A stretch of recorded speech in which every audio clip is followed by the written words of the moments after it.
Okay, welcome everybody to Do Space's Thursday Lunch and Learn. Our presenter today is Pat Wagner. Pat is coming to us from Denver, Colorado. Her and her husband run a company called Pattern Research, and Pat is going to be talking about hybrid and blended learning, which she has been using kind of a hybrid blending kind of education approach since the 1990s. So she has a lot of experience with this. So, Pat, I'm going to turn this over to you. Terrific, Kim. Thank you, and thanks for folks for joining us today. By the way, I am here in Denver, and I am a big fan of DoSpace, so I always like to start with a little publicity for them. A community technology library dedicated to empowering our community through the access to technology and innovative learning experiences. And it is unique in the United States, and I hope you appreciate it because I do too. And so, as Kim said, I have been um, working in the field of education for a long time. I had spent some time as a college instructor. I also do a variety of learning opportunities, you might say, for people mostly in workplaces around the United States. And even though my prime market is libraries, I also work with higher ed, museums, nonprofits, small businesses, and government agencies, particularly local government. And over the years, I have had a lot of time to come out to the Omaha area. And before the pandemic, I was coming into Omaha maybe once a year, sometimes twice a year, working with universities and library systems and DoSpace as well. I went to one of those notorious hippie colleges in Vermont in the late 1960s and early 70s and got totally brainwashed in alternative education. And you got to be warned, I love experiential education and see how it can work with online education well. And so I do believe in the value of hands-on learning. And I've worked with a number of different platforms regarding online education, from people just having a discussion via email to using some of the more top-end learning management systems as well. One of the things I'd like to encourage you during this program is I realize that most of the people who are attending it themselves have experience with online programs and different kinds of, face-to-face real life kinds of things. And so I welcome you using the chat box to communicate with each other. Um, about some of the things that you've done have worked for you as well. And toward the end, Kim and I are going to check in, see if there's any questions people have. So we really do encourage you to participate. And I always like to tell people that the images that we use for these programs come from the pixabay.com site, which offers free public domain photos and images of all kinds. And we've used them for several years and we think they're top notch. So hope that you use them and support them. We do too. So every program I do has a key idea, and there are three key ideas for our webinar today. First of all, I absolutely believe that learning happens when applied in real life. And I teach what's sometimes called adult studies or professional education. So even though I've taught abstract classes in things like mathematics, um, the history of adult education, technology of different kind, database management, and so on, for the most time, I'm working with working adults who have to take something and use it. I believe the same thing is true with young people, K through 12, that it's when they learn something in the classroom and then get to apply it someplace else. That's when the real learning happens, not just memorizing facts and figures. Second, one of the reasons I'm fans of hands-on learning, which has a lot to do with hybrid learning programs, is that it involves all the physical senses. I'm like you folks. I mean, I have to say, I love the cooking shows. I love the TV cooking shows. I love watching YouTube things. I get ideas. I'm not a really good cook, so it kind of helps me do things. But unless you're there in real life cooking, it's not the same. I have very clear memories of my Russian grandmother when I was 3 years old, putting me on a chair in front of our little gas stove with her arm tucked around my waist so I wouldn't burn myself, and showing me exactly how to cook a blintz, the color of the blintz, and the size of the blintz in the pans, like a pancake, and actually the feel of it, because she'd have me touch the top of it, which wouldn't be too hot. So I could see that it looked and felt like yellow plastic somehow. And the smell of the butter browning underneath. That's something that's hard to put across when you're simply watching a video of some kind. And there's so much about that that adds to learning, which I think is important. Now, I'm going to give you this list at the end as well. And this is when I stand in my soapbox. There are at least 50 different conflicting theories regarding how people learn and communicate. So I don't want you ever to feel bullied by somebody who says, well, I know the magic secret and this is the only way you should teach online. And I have all these studies I've studied that says this is the best way. Well, first of all, most of those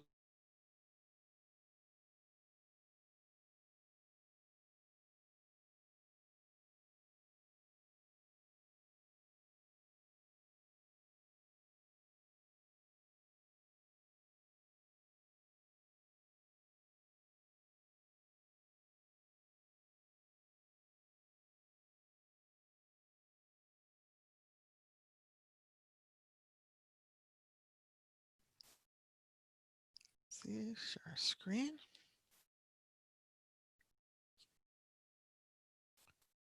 Hi, I'm back online. I lost the line for a minute, so I'm not clear, Kim, where I lost my connection or not, but I'm back here. Could you Okay. say something, confirm um, where I went silent and lost the line?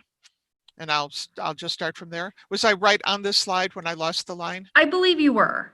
Okay. All right, I'm going to just start. This is good.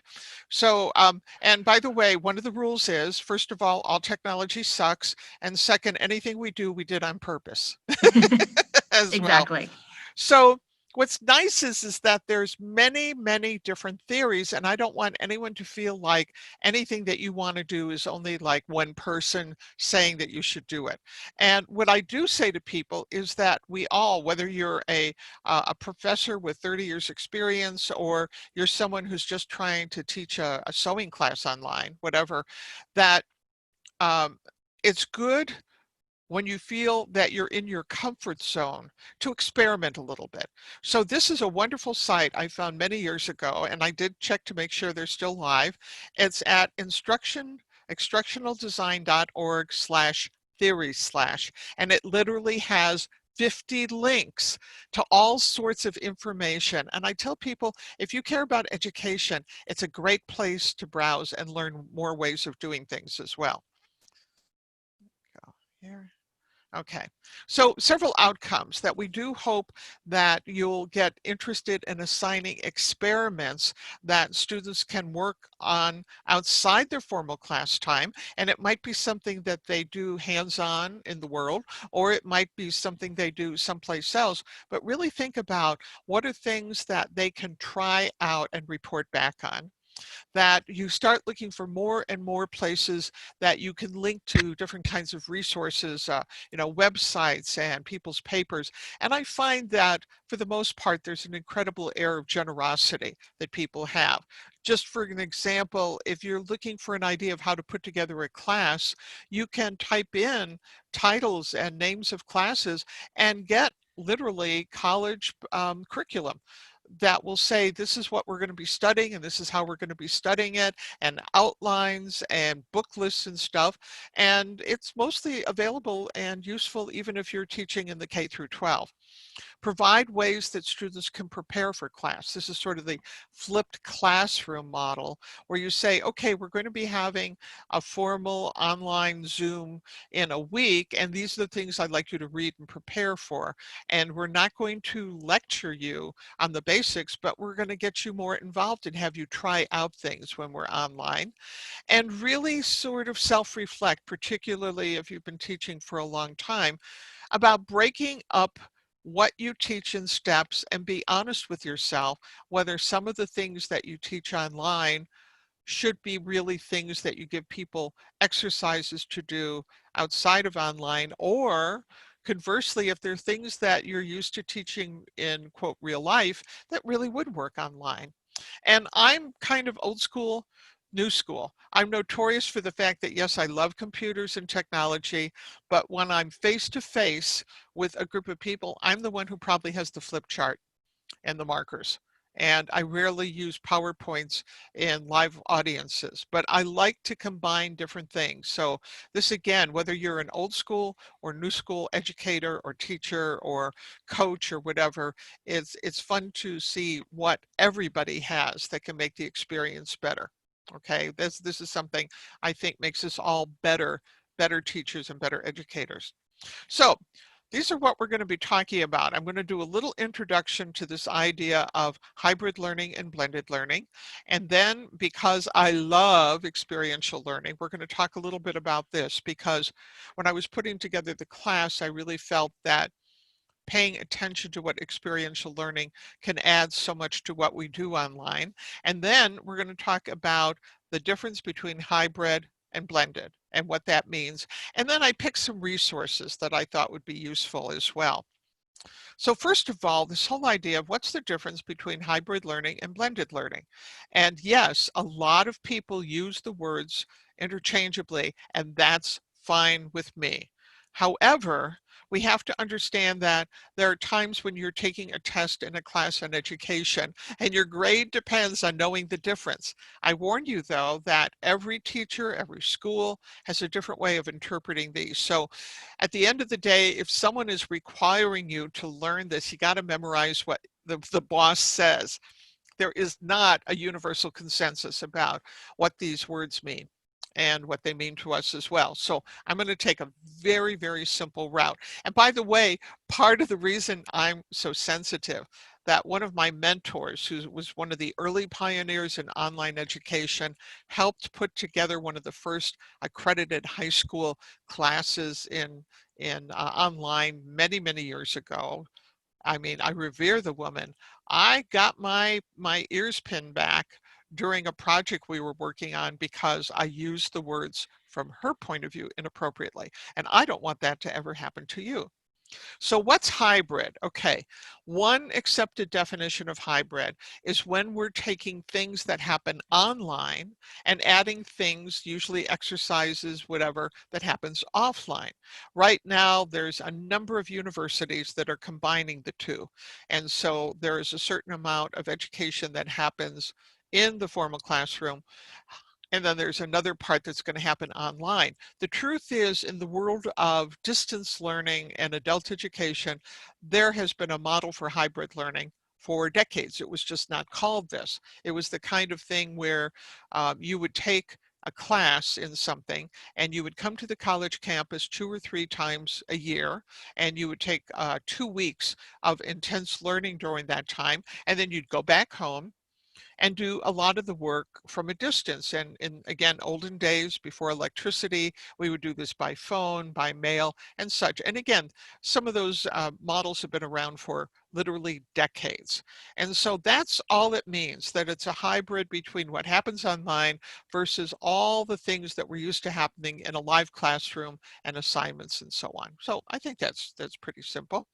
And then blended was to refer to the fact that we want people to use lots of different ways to teach online, that we want people to think about all the different ways they can combine all the different tools that are available. And we're going to be giving some examples of both of these. So this is the difference, right? Hybrid is both online and offline, if you want to call it that, and blended is online but different versions of online. Most of the people out there will use some form of this to say it's okay, but again, if for some reason you're in a classroom and the instructor reverses these two, don't fight with them. I mean, it's their universe, right? You live in their world. So but I hope this takes away some of the magic and make it so that we can use this in a good way. So first of all, introduction to experiential learning. And of course, experiential learning is the first kind of learning there was, even before there was language. So here's some of the differences. And I have to say that a friend of mine, Jerry Emanuelson here in Colorado, who has written a lot about science education, he was the first person who sort of woke me up in terms of education, having to do with experiential education versus sort of abstract classroom. And he said, you know, we don't have we don't have a basketball class where people are supposed to learn how to play basketball by sitting in a classroom reading a book on basketball and taking a test. That's not how we teach basketball. We put the kids in a court and we give them a ball and we teach them things and we have them play and practice and try out different things. And there's a coach there to watch them, to give them very specific advice. In the same way, if you've ever practiced a musical instrument, you don't just sit there reading books about the musical instrument. At some point or another, you put your hands on the piano. And of course, from my point of view, the epitome of experiential education formally is the apprentice program, where you might spend literally years learning how to run machines, to work in one of the professional trades like bricklaying or plumbing. I happen to be a journeyman level printer. Now, when I was first learning how to be a printer, I could learn the basics in a day. It's pretty simple. It then took me another 3 months, 8 hours a day, 5 and 6 days a week, before I started to get what it was I needed to know and how I needed to do it. And it took me another 2 years to master certain things. But as one of my bosses said, he said, printing has so many variables to it that it's the kind of thing that every time you're standing at your press, you're going to learn something new. And he was right. He was right. But after 5 years, people said, you know what? We're going to say that you're in the equivalent of a master's because you've been doing this for so many years in so many formats. And it's not just taking a written test. We have seen how you deal with customers, how you deal with problems, and so on. So in my mind always is this idea, if we're trying to teach people to really know something, for me, that gold standard is that apprenticeship standard. But you can see the difference in some of the examples that we have here. It's the difference between, are you going to read a manual? Or as we said before, are you going to play the game? Are you going to watch a video? Or are you going to actually paint the room? And you might find out that the person on the video is pretty expert and makes it look really easy to get those even paint marks on a wall. But if you're trying it at home for the first time, it's not going to be that good. And that's, by the way, when I call in an expert of some kind. How many times have we had to read or write instructions to do something, and then we had to actually follow those instructions? One of the classes that I teach in general semantic theory and communication, and I bet some of you have gone through this too. It's lots of fun to do. You give each team of 2 or 3 people the instructions that they have to explain to people how to get ketchup out of a bottle or how to tie shoelaces in a bow. And they have to write out the instructions, and they can't have more than 10 or 12 lines, and they can't use compound sentences. It can't be and. And then they write out the instructions, see how well they do. And then they have to swap out the instructions with someone from another table. And then they have to present to the class literally following exactly what the instructions say. And it's really funny because then we get to see the holes in what people are doing and how hard it is to take something that most people know how to do after much practice, and they forgot how they do it. They forgot that they know how to do it because it's something that has become just part of them in a way. And that's why we sometimes talk about things as being a tying shoelaces exercise, because the explanation about how to tie shoelaces is much longer than actually the act. Engineers know that a lot of things look great on paper and people design bridges, but it's not until you actually build the bridge that you find out, oops, there's a lot of failures in my design that I didn't know until I had the hands-on. Um, and so it all comes down to that we all have theories about things. And in experiential education, people get to test those theories. So we might have a theory about how plants grow. We might have a theory about, you know, how to write an essay or do something, and we don't know until we try it. And that's where I think a lot of people get uncomfortable, because on one hand, you can write a good essay or you can read a book about something, but then if you have to actually apply it, it's something else. So people like our friend Jerry Emanuelson and other teachers and trainers over the years, including one of my idols, a man, sadly, who's no longer with us, named Elliot Eisner, really talk about how we can translate the kind of things we learn in formal classrooms, in a lecture, in a book, or online, with something that is going to teach more and more depth about doing something, and be what we all say is quote real learning as well. So here's some things that we have to watch out for, because even though I love experiential learning as a part of what we do with the curriculum, you know, we have to be careful. It's just like sometimes people develop fads. And so in the experiential world, we even have to say that just because someone did an online activity, it didn't mean they learned anything. It might have been fun, but we're not talking about simply the kind of important play that younger students might learn, but we give somebody who's 14 years old or 28 years old something fun to do, and it was fun and they were successful completing the assignment, but that doesn't mean they learned anything. One thing, and this really applies when I do role playing, and I don't do a lot of it in my work, but one of the things I warn people is that I'm not going to give people something to do in a big room with me not being able to observe what they're doing, because I have found out the hard way that you give smart people instructions, they'll interpret it the way they think is best, and guess what? They get it wrong. So they'll sit there and practice something for an hour the wrong way. They'll do it the wrong way, in a way that's not just fun and experimental, but has consequences. So we have to think about that, is how do we check in, because we don't want to set people up for failure, and we don't want to have people out there for hours doing something and then coming back to the formal class and saying, oh, this is totally screwed up. We don't want to micromanage them. We want them to experiment, but we don't want them simply to go wrong, down the wrong thing.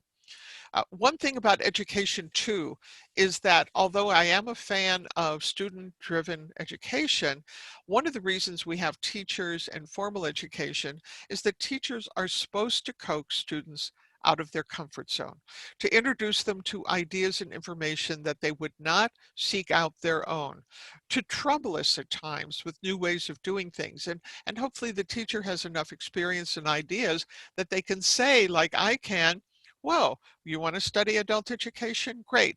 Here are the 4 major theories that I like the best, but there's 46 out there. So let's take a look and see what we can learn about those other 46, because you might like one of them better than the ones that I like.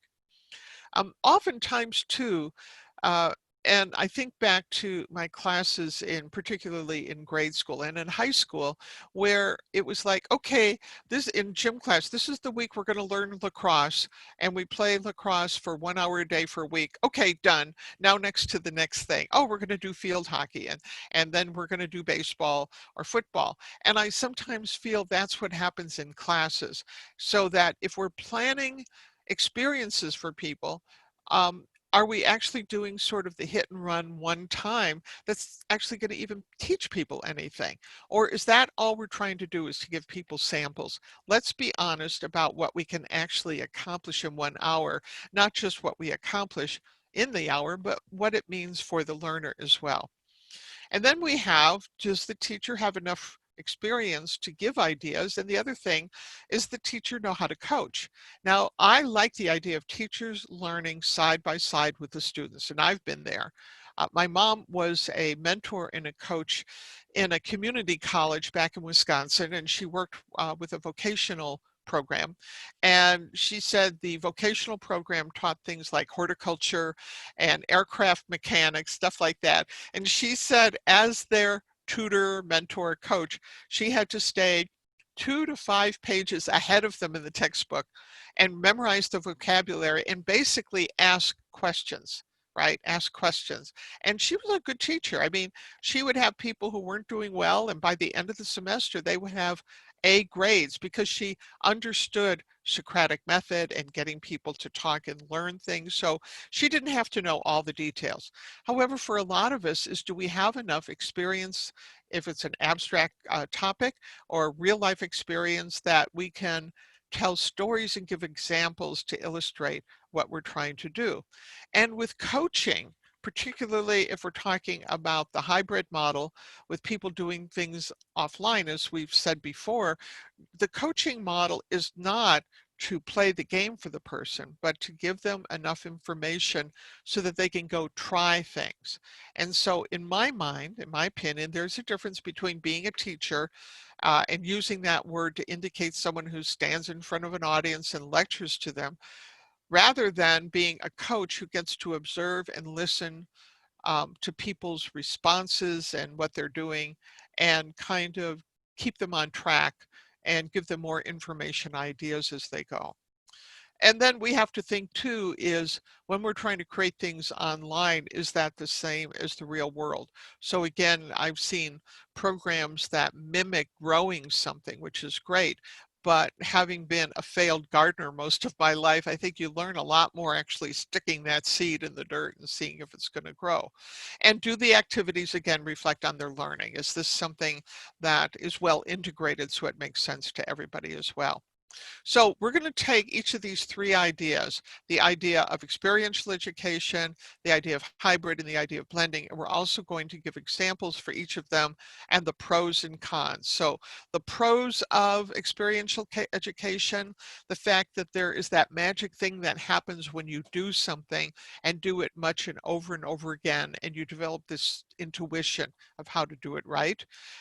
One of the books that I love out there, the magazine and the books and stuff, is from Cooks Illustrated, because they take facts about cooking that everybody accepts as truth and then tests them, and oftentimes finds out that what everybody told you was true about a certain cooking method actually isn't true.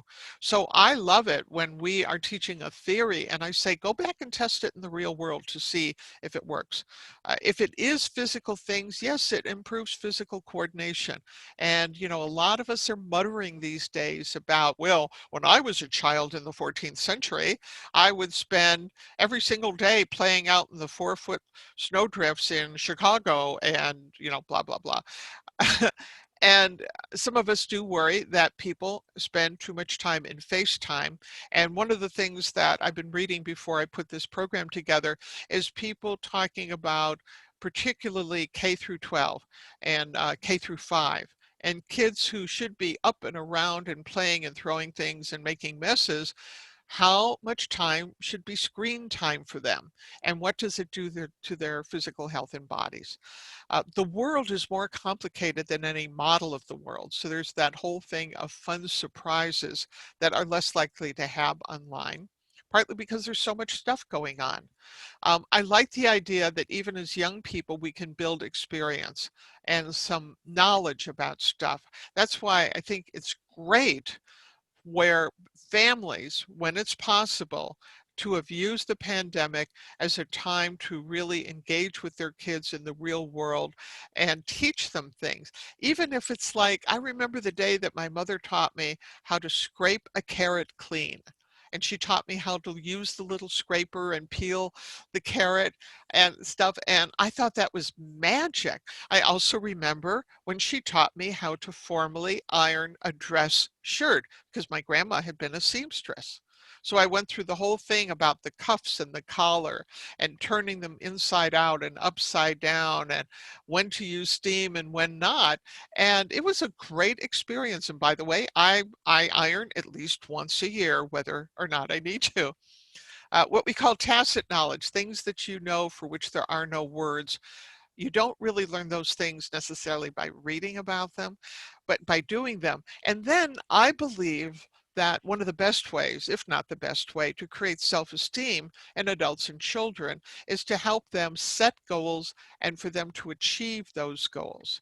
So it's one thing to say to a kid, I want you to achieve a straight A average in school, but there's another thing to be able to say, let's see if this year we can plant a garden and grow a garden and actually put some food on the table. wow, that kind of stuff really builds the idea that I can make a plan and I can do something important about things.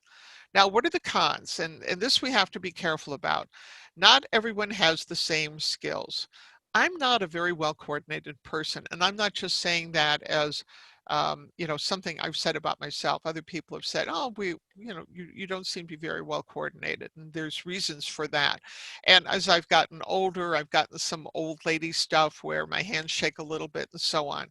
So when I sat down with my dear departed roommate, Irene Mitkus, who was an award-winning artist and craftsperson in the book arts, I would watch her and like bind a book or do fancy calligraphy or something. And every single lesson she would have with me, she always started with, "Don't worry, this will be easy." And I kept thinking, yeah, Irene, it's easy for you. You bring this incredible skill set to what we're doing. I'm an amateur. So we have to understand that not everybody's going to bring that same skill set in what they do. Just the physical idea of nobody necessarily has the same supplies. I just heard of a wonderful story last week about a school superintendent who was concerned about the digital divide and his students having enough to get things done. So what he did is he sent home with the kids, and this is before the schools had closed down, he sent home with the kids a packet of paper and pencils so that they would actually have the tools they needed. We're talking about extreme poverty here, that they would actually have nice, sheets of paper and nice pencils that they could use when they got home. So the digital divide, in my mind, is not just about bandwidth and Wi-Fi, but the culture of the families that we're dealing with. Again, if you're a teacher teaching K through 12, what people have that they can use. Not everyone comes with previous training. Yes, Irene, not everyone has a master's degree with honors from the School of the Art Institute of Chicago. Thank you very much. And again, not everyone has support at home. Some home life, even with the pandemic, is what we like to call chaotic. There's not a quiet place to study. There's not a place to put out tools.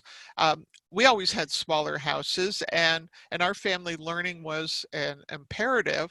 So I would say 3/4 of the time our dining room table was not used as a dining room table. We ate in the kitchen and with the little cramped table, because the dining room table is where you did your homework and where my sister did her homework and my mother did her homework when she went back to college. Not everyone has that. We talked again about physical activities needing some kind of direct oversight, which means people keeping an eye on what's going on so people don't go completely down the wrong way and they don't, in some cases, develop bad habits. And then we have to think about this, the whole idea of evaluation and grades. It is much easier for most of us to think about grading um, a math test, for example, but then it's like, so how do we grade someone who did something in the arts? And of course, there's lots of discussion. How well did people do a piano concert? How well did people make a model? How well did someone shoot a movie? How well did someone comparatively use some Photoshop or some program to change an image? There's all those kinds of things and lots of arguments about it. And I know over the years we've developed rubrics, which are those nice charts that say, here's a set of features, and here is what this feature will have to be in order to get X, Y, and Z grade. But the truth is, even then, it can be very subjective. And so are the teachers who might be required to give a grade have to look at something that isn't as simple as how many questions did they get right on the history test. And then we have to really go back to, is every activity really a learning activity? Maybe in some cosmic sense it is, but we have to be practical about what might be required if we're talking about a more formal class, particularly if we're talking about a 4-credit class.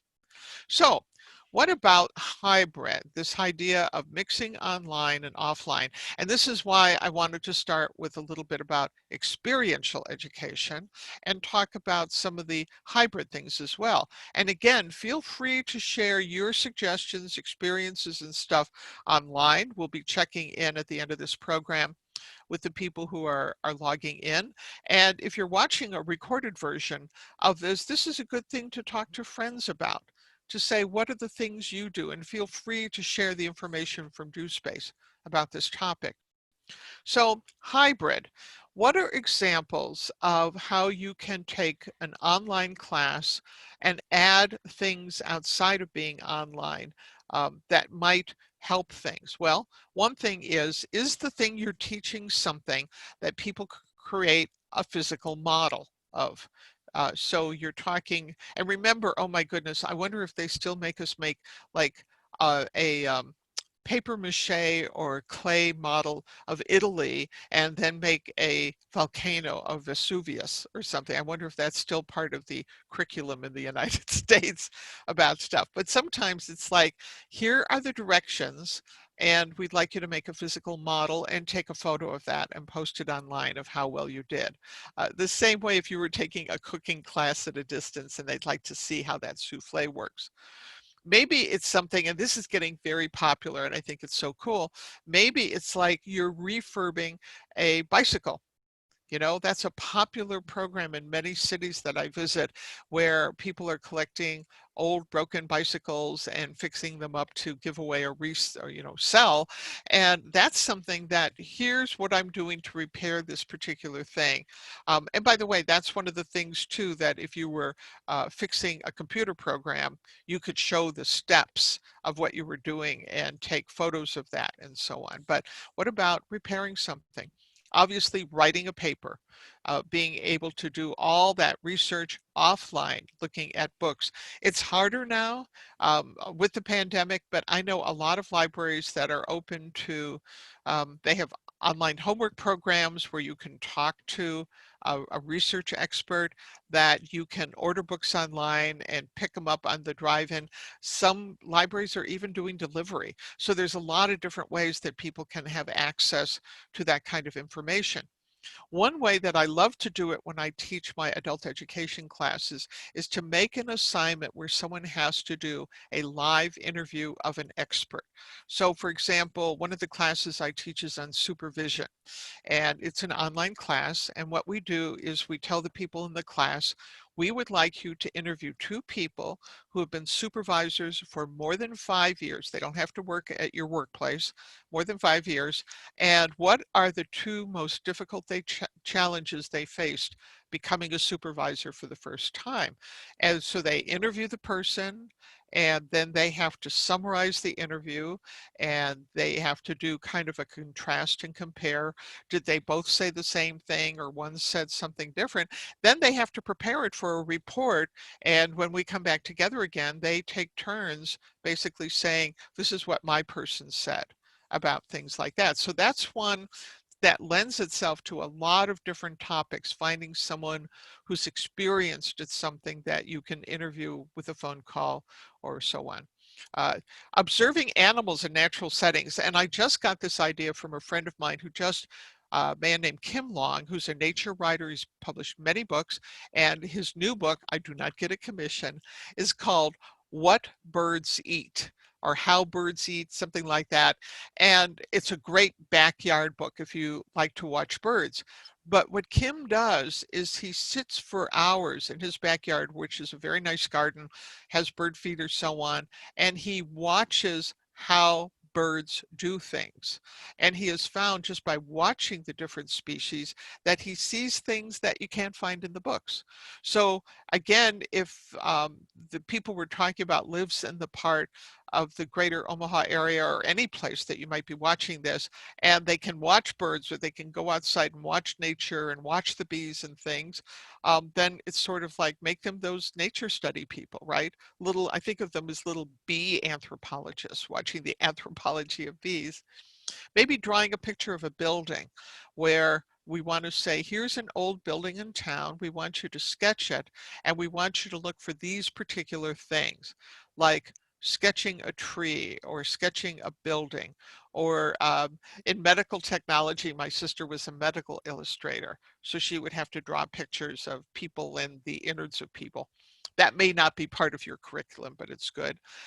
Baking bread from scratch, and not just baking the bread, but documenting at every step what happened, what worked, what didn't work about things. Did you have to throw the bread out? Did you bake it according to the instructions, but you didn't test your oven first of all? Testing a new design for a bird feeder, and we're doing that right now at our house where we have some new bird feeders out, and we've been watching a number of times a day peeking out the kitchen window.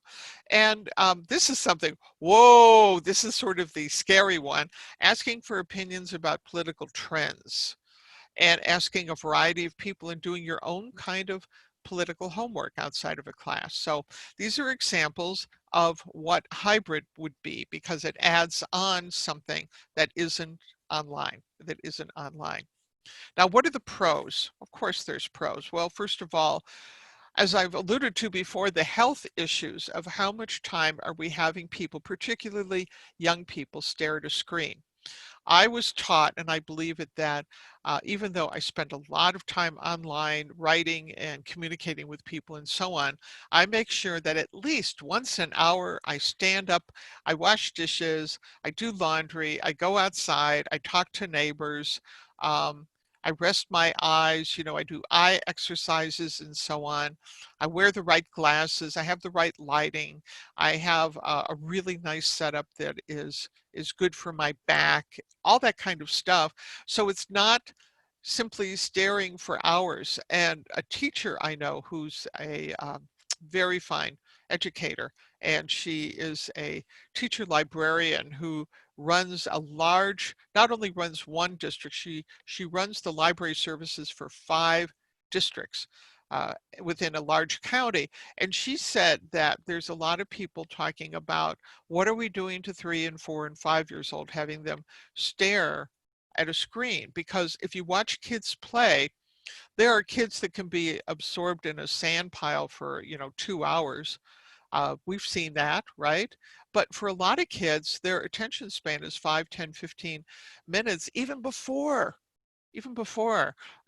we had technology. So what are we doing when we're making them spend so much screen time? I think between you and me, don't tell anyone, I think that some of the school administrators and particularly people way at the top and the state and federal level are pretty oblivious to how actual little human beings learn and squirm. And I'm guessing none of them have kids. I mean, really, some of the goofy things they come up with. Okay, end of soapbox.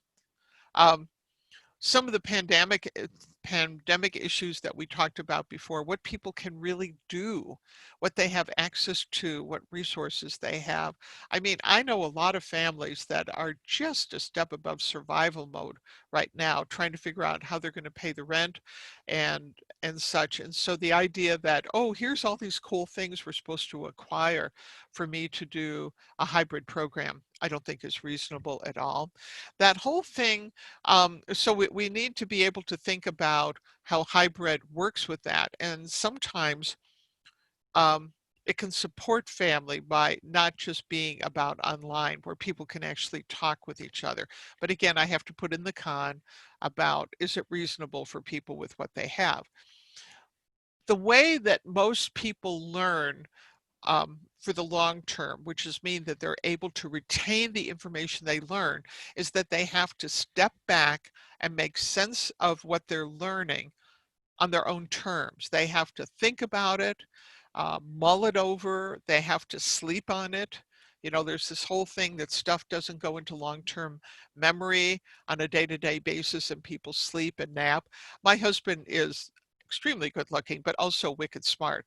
And he spends a lot of his time with big ideas. He probably takes 2 naps on top of everything, his regular night's sleep, partly because his brain is doing stuff. So what I was taught at an early age was the step away, right? You spend some time at a screen, you look at stuff, or you read, but then you have to step away. And that's one of the things hybrid learning can do, can have you step away and think about it in a different way. And then again, what about the digital divide? It gives less emphasis on just the issue of um, the computer and sometimes gives people an edge because they can do something else. The whole benefits of hands-on learning that we talked about before with experiential learning, and that whole thing about different learning styles. Yes, there are a number of people who are saying that there's no validity to the learning style models. All I can say is I might have been deluding myself for 35 years, but when I talk to people about this and I say, do you prefer to read a book? Do you prefer to listen to a lecture? Do you prefer to do a hands-on model? You know, all these different things that most, not everyone, but most of the people I talk to say, all things being equal, I remember it better if I read it. That's me, Pat Wagner. All things being equal, I remember better if I have a conversation and can say it out loud. That's my mom. That's my friend Kathy. Or for some people is I have to think about it in silence, read, think, take my time, maybe even draw a model or something that makes sense of it that's not a not text but a picture. That's my husband. He's a very kind of three-dimensional kinesthetic learner about these things. So the real world accommodates those a little better. I love that idea again, family time. Are there ways that there are projects that the whole family can do? And again, thinking about are there things that are better taught offline? So those are some of the pros, which I feel are important. But on the other hand, there are cons. And again, it's too easy just to be something, an activity to do to fill up time because we don't have anything better to do. There are books you can get online just if you type classroom activities and a grade range, and you'll get a whole bunch of books and pamphlets and websites with information. But then you have to think about, is this something that's really a learning activity that it applies to what I'm trying to teach? Oftentimes, again, not well thought out. It's like, oh, I've got a cool idea. And then I'm in the middle of it realizing this doesn't really teach anything. It's fun, but unless we're talking about the big way, it really doesn't teach. That whole thing of not being supervised. How do you supervise something people are supposed to be doing when you have 20 people in a class scattered over the state or 2 or 3 states, and you only have so much time for each one? And how do you make it a better experience for each of them? We've mentioned the unequal opportunities, how it's graded, and are they really challenged enough? That goes back to the busy work thing. When I'm teaching a face-to-face class and I give people an assignment, that's usually something where they have to talk to other people, write something, whatever. Usually once or twice a class, I'll ask the question is, what would some people find difficult about this? That seems to give permission for people to say, Pat, this was hard. This was difficult. And then I say, good. I would believe that a certain kind of learning happens not when it's easy and superficial, but that maybe you struggle and you fail and you push and you pull. And that's when you have a real kind of learning. And I'm using the word real. You can't tell. I'm doing air quotes about this. Better, more quality, more lasting, better able to apply it and retain it for future use when we have this. And sometimes I think we do make things a little too easy for people. And then we have blended, and that's the mixing of online with online. And what's fun, of course, is that the Do Space series is very much about blended learning because it's about learning something online and it might apply to something else that you're learning online, which is in this case, online education. So here we are living the dream, blended learning. Okay, so here are some examples, and I'm sure that everyone watching and listening to this could double this list out of their own experience. Using different online technologies. Now, I'm going to mention this again, but one thing that I've looked at with programs, and it started back in the mid 70s because I was lucky enough to date and marry a man who had been in the computer field for 25 years, is that programs, no matter how complex they are, usually do one or two things really, really well. And then the other stuff are features that their customers wanted, but don't actually necessarily work as well. And sometimes they're add-on features, sometimes they're blended features, meaning that they're supposed to be able, for example, to carry the data from this part of the program to another part of the program. But our experience is that usually a program does one or two things really, really well.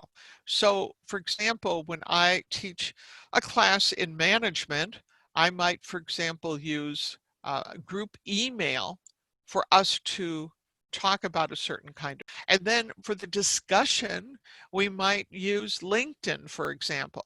I have found LinkedIn very stable, and I have found it a platform that does not get hacked very much. It's free, and it's again something that people usually have pretty good access, and you can customize how you use it pretty well. It's not perfect, but the last 5 classes we've used LinkedIn, and people said once they figured out a couple of features, they said, "Ooh, I really like the fact that I could have it send me an email if something was happening on a discussion. Oh, I really like the fact that it was password protected in effect. So if you weren't part of the private group, no one else could see what you were doing, which made me feel comfortable talking about some workplace experiences." Now, yes, I know that there are platforms that allow you to do all of those things. But when we kind of dig into them, it's not necessarily always as good, even though you have the convenience of everything being under one roof. And I just had the experience of working with one of my national clients, and I was working with an awesome instructional designer on a state-of-the-art interactive graphic interface instructional design platform that allowed us to do all kinds of interactive tests, and you would answer a question and it would give you 4 possibilities, and then you could rate them. You could do all sorts of cool stuff, except if you wanted to talk to other people, they didn't really have that particular feature. If you wanted to insert graphics other than what they supplied you with, couldn't really do that. If you didn't like the templates they had, you couldn't really change them. They tried to anticipate a lot. I'm not saying it was bad, but I felt frustrated and I kept thinking, well, if only I could use this for this and this for that. But no, it was not useful. Um, Using multiple applications and platforms, I think, are great. Links to video and audio files, to podcasts of different kinds, expert websites, discussion rooms, all that cool stuff. Having interactive tests and graphics. And I just was talking to a client a couple of days ago who's going to use our old standby Survey Monkey as a link within a class she's teaching, as a way to get people to talk about some ideas and to see if there's a consensus in class about experiences of some kind. And I'm trying to remember, I think it had to do with something with marketing, and they were going to do it that way. Having different polls and whiteboards, and most of the platforms out there like GoToWebinar and Zoom and stuff give you a chance to do polls, but maybe you would want to use SurveyMonkey or something everyone is used to. And then news stories and blogs and vlogs and lions and tigers and bears, all that stuff that's out there in the real world. All of that is what we're talking about when we talk about blended. Now, the pros is that you can find learning management systems. It's been a while since I've done a survey of these integrated systems that work for all grade levels, but about 2 years ago, our business did, for what was for us a very thorough survey at the time, and just the ones that could be applied to our work, we found 130 of them. The problem we find is that a lot of them are too much for what we need to do, but there's some awesome stuff, and people keep evolving. One of my people who worked for me, who was kind of head of technology for me, would say over and over again, if we just wait long enough, they'll have the features we want. And sometimes that's true. If we have clients or customers in our classes who are adults or children who aren't used to working online, then using blended things is a great way to get them accustomed to learning more and more of the tools that are available to them. It can level a playing field in some very interesting ways, where just having a bubbly personality, just being a person who raises your hand even before the teacher finishes asking a question, can uh, make it easier. Even with those people, you don't have to compete with those people because everyone is using the same set of tools. I was teaching a class for a national organization, and we had a student on the East Coast who was from France, had moved to Quebec, lived in Montreal, did not have good English skills. We had a woman in the class from the West Coast who was a recent immigrant from Vietnam, very smart, but her English skills were not very good. So I was able to coach them, and I told the class, we have people in the class, English is not their first language, and we want to give them a chance to write a lot and be comfortable writing and using the tools. So this is not the time to be the grammar police. Let's just let them write and improve. And the women in the class were so grateful because they said we felt safe that we could improve our writing skills as we went along. And they did. They did. And they wrote lots of stuff, and you could see literally class by class as the writing skills improved, and that was pretty cool. That you have access to all kinds of wonderful information and ideas, and I love the fact that you can get the best stuff, that so many of the best universities and museums, for example, in the world are putting their stuff online for free, and it's almost too much to imagine what a classroom can have that would have been impossible even a couple of years ago. All the material, again, available 24/7. Really important for people who work and who have lots of things going on in their life. And maybe they're a night owl like my husband and want to be doing this at 2 in the morning. We don't have to worry about geography. And we don't have to worry about snowstorms or blizzards or tornadoes or floods unless it brings the lines down. And then because we're looking at all sorts of different things, there's these interesting places where information from very different sources comes together. And you say, huh, I never knew there was a connection between this and this and this. The con, we have to come back to the digital divide, what people actually have access to. And the fact that just because my mother used to give money to charities if she liked their brochure. And I would look up these charities. I'd say, Ma, they're crooks. And she'd say, but the brochure is pretty. Same thing with the websites. That we have to understand that many times information from one site isn't compatible, so it's not as easy as cut and paste and link. And then we have to think of what if the technology crashes like it did today? Does that mean that we can't teach the class? And we want to make sure that technology does not become the tail that wags the dog, that we focus on content and relationships with people as well. So here's some things to think about. And what I'm going to do is turn things over to Kim and see if we had any questions or comments about things putting in. And one of the things I think is very important on this list here is letting students lead a session if you have online sessions. So you can sit back and be one of the students and see, hear, and understand the technology from the student's point of view. So here's some resources for people. And Kim, we have a couple of minutes. Do people have any questions or comments, or do you have some things to share from your experience? Hi there. It doesn't look like right now we have any questions or comments necessarily. I did have a question about if we were sharing our slides, and I did put that link to today's slides in the chat. So if you're interested in those, you can just click that link and download the slides. And so if you have any other questions or comments, please put them in the chat or the Q&A. Yeah, so kind of like what Pat was saying, here at Do Space, we do a lot of this. We do several of our programs, especially for our adult programs, especially since COVID started. We've been doing a lot of what would be defined by Pat as blended, where we're online, doing online, kind of like other digital programs and classes. Me personally, I do a lot of what would be kind of defined as hybrid, especially with my youth classes. I teach a class program called Little's Lab that is for 3 to 5-year-olds, and another one that's called Junior Makers. That's for basically anywhere between 6 to 12-year-olds. And we do a lot of I try and incorporate a lot of hands-on activities just to keep it engaging, so that it's not, because I know it's really hard like what Pat was saying, to sit and just kind of watch a computer screen, I try and incorporate some kind of hands-on activities or an engagement and action that they can do at home.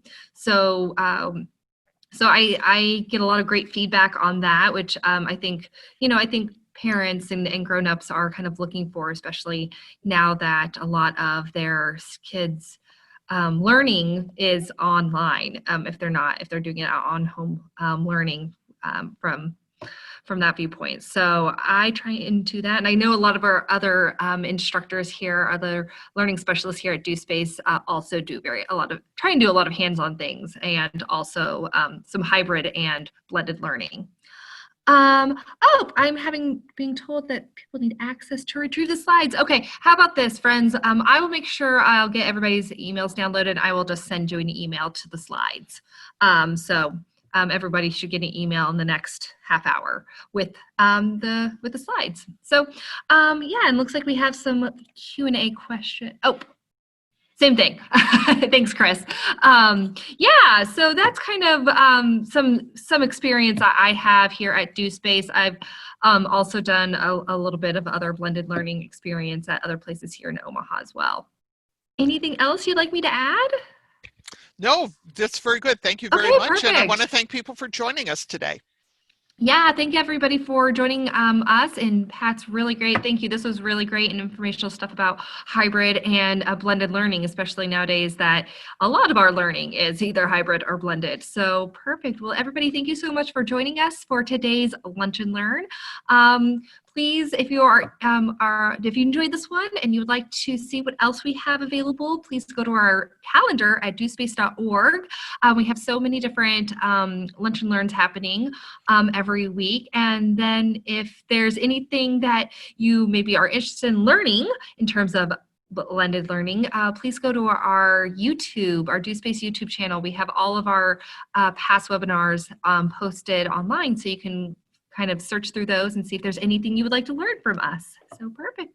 Well, everybody, I hope you have a great day. Pat, thank you so much. My pleasure. And we will see everybody next time. Have a good one. Thank you.